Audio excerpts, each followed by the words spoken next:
One thing I really love about my job is that I get to tell fascinating stories about fascinating people.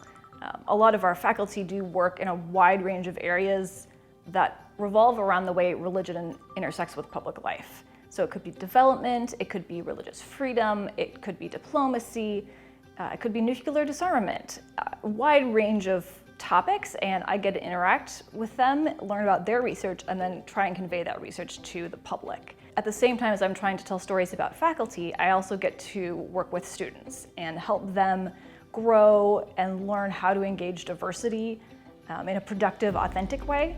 The topic of religion and public affairs is very complicated. One of the reasons that I came to Georgetown, because I actually did a master's degree at Georgetown, which is how I started at the university. And one of the reasons I've stayed is because they do effectively engage religion and acknowledge that religion is an important part of a lot of people's lives and it's an important part of the world structurally. As part of my job, we deal with the way religion impacts public life, and that means the way that people are bringing personal views to public life, but also the way structures impact public life. And as a person of faith, it's very easy to bring that in and to look at the way that my own faith impacts my actions and think about the way those of my church impact the world.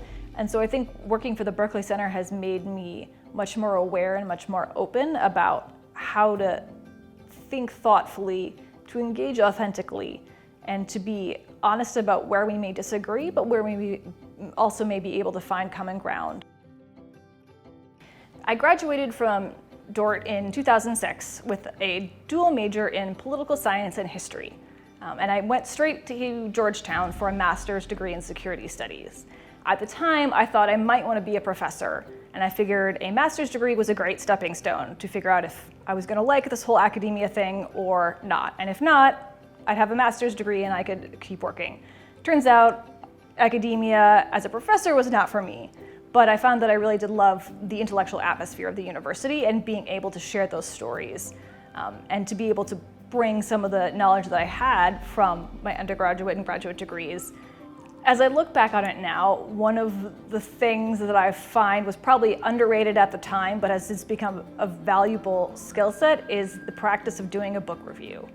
A lot of what I do now involves reading somebody else's research, analyzing it, summarizing it, and then trying to convey it to another audience. I think faith was integrated into my Dordt education in a lot of different ways. Some that were much more obvious. For instance, I took a history of Calvinism class. But I think I also appreciated the way that my professors grappled with difficult issues. I really appreciated their ability to wrestle with that and to also prompt us as students to think about how we can contribute to that and how we can think critically to make sure that the solutions we're proposing, that the history we're teaching is truthful.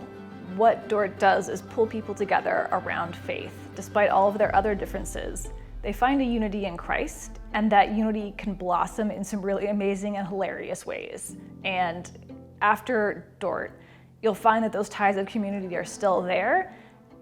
And no matter what you built while you were on campus, once you leave, you'll find that there are still ties across the Dordt community, older than you, younger than you, across the nation, across an international border from you. There's still a Dordt community, and you'll always be a part of it.